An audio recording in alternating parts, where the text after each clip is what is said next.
प्रणाम दोस्तों, आज का मनी मंत्र है क्यों जरूरी है फॉर्म 16। क्या फॉर्म 16 के बगैर भी हम ITR भर सकते हैं? आखिर फॉर्म 16 क्या चीज़ है और क्यों जरूरी है? फॉर्म 16 एक आयकर फॉर्म है जिसका उपयोग कंपनियां अपने कर्मचारियों को कम कर की जानकारी प्रदान करने के लिए करती है। फॉर्म 16 को आपके नियोक्ता द्वारा सरकार को आयकर रिटर्न का प्रमाण पत्र माना जाता है। उदाहरण के लिए यदि आपकी आयकर छूट सीमा से अधिक है तो नियोक्ता को आपके वेतन पर TDS काटकर सरकार को जमा कराना होगा।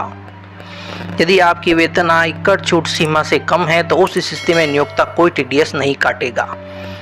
आपके नियोक्ता ने आपका आयकर रिटर्न तब दाखिल किया है जब नियोक्ता फॉर्म 16 प्रदान करता है। फॉर्म 16 यह सत्यापित करता है कि किसी कर्मचारी ने एक वित्तीय वर्ष में कितना कमाया है, TDS के रूप में कितना काटा गया है। फॉर्म 16 के दो भाग होते हैं दोस्तों, A और B। फॉर्म 16 उस कंपनी द्वारा जारी किया जाता है जहां कर्मचारी काम करता है। इसमें सैलरी से काटे गए टैक्स का ब्यौरा होता है। इस फॉर्म में वेतन, कर, दावा की गई कटौती का विवरण शामिल है। ITR दाखिल करते समय किसी भी गलती से बचने के लिए फॉर्म 16 में दी गई जानकारी बहुत उपयोगी होती है। दूसरी ओर फॉर्म 16A में कंपनी द्वारा काटे गए टैक्स का विवरण होता है और फॉर्म 16B में वेतन, कर योग्य आय और दावा की गई कटौती शामिल है। आयकर अधिनियम 1961 की धारा 203 के अनुसार फॉर्म 16 कंपनी के मालिक द्वारा जारी किया जाना अति आवश्यक है। दोस्तों, क्या ITR भरने के लिए फॉर्म 16 जरूरी है? अब ये सवाल उठता है कि क्या बिना ITR फॉर्म 16 के भी इनकम टैक्स रिटर्न दाखिल कर सकते हैं?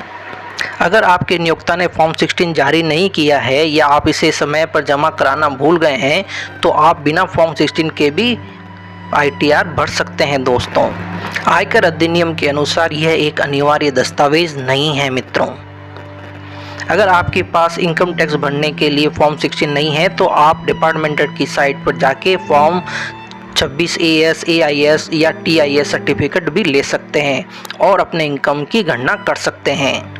अगर आप बिना फॉर्म 16 के अपना ITR भरना चाहते हैं तो आपको कुछ दस्तावेज अपने साथ रखने होंगे। आपको अपनी salary slip, bank statement, bank से TDS सर्टिफिकेट अपने पास रखनी चाहिए। टैक्स रिफंड के लिए आपको अपने निवेश और खर्च का ब्यौरा भी रखना चाहिए। इसमें घर का किराया, LTA प्रमाण, निवेश प्रमाण, फॉर्म 26 AS, AIS, TIS शामिल है। आपको अपनी कर योग्य आय का ब्यौरा खुद तैयार करना होगा। आप चाहें तो इसे मैन्युअली भी कर सकते हैं या इसके लिए कई ऑनलाइन टूल भी उपलब्ध हैं और आप अपना इनकम टैक्स कैलकुलेट कर सकते हैं। आयकर विभाग की साइट से फॉर्म 26 AS या AIS डाउनलोड कर लीजिए। इसमें भी आपको TDS, अतिरिक्त आय, टैक्स छूट आदि के बारे में संपूर्ण जानकारी मिल जाएगी। अगर आपने पहले से ही 80C और 80D समेत अन्य निवेशों का ब्यौरा नहीं दिया है तो इस बार भरते वक्त आप ITR में दे सकते हैं, उसकी गणना कर सकते हैं और आप इससे कुल आय से घटाकर अपनी कर योग्य आय की गणना कर सकते हैं। तो देखा मित्रों, फॉर्म 16 अगर आपको नहीं मिला है तो भी आप ITR भर सकते हैं और ITR ज़रूर भरें 31 जुलाई से पहले। आपको ये जानकारी कैसी लगी ज़रूर बताएं। फिर मिलते हैं एक मनी मंत्र के साथ। धन्यवाद।